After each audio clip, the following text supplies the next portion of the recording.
Hello everyone. In this session, I'll talk about the types of cloud computing.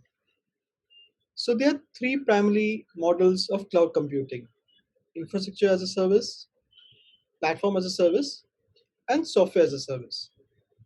And these models are now extended to few more, like container as a service, serverless as a service. But let's focus on the primary ones.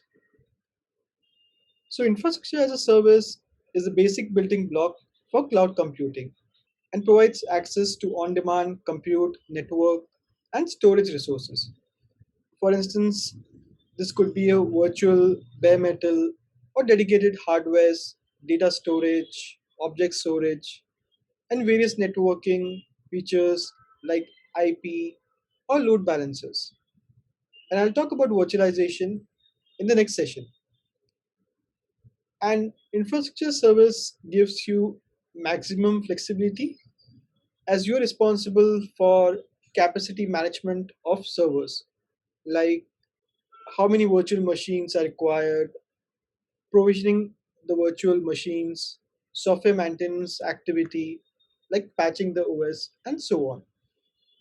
Platform as a service basically uses infrastructure as a service as the underlying model, along with tools and platform components that makes it easier for deploying and managing applications without you worrying about things like provisioning of computing resources, patching of OS for any vulnerability, or database backups based on the type of platform being used.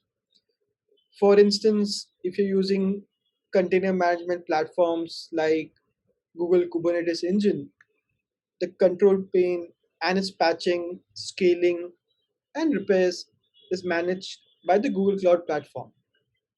The third is software as a service is basically a package software application which is managed by a service provider.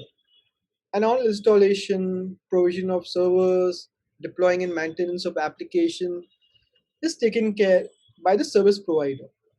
For example, Google Drive is a software as a service application, and you can use pretty much any browser or an Android or iPhone app to upload any content like Word document, PDFs, videos, and share it with the people by providing read or write access.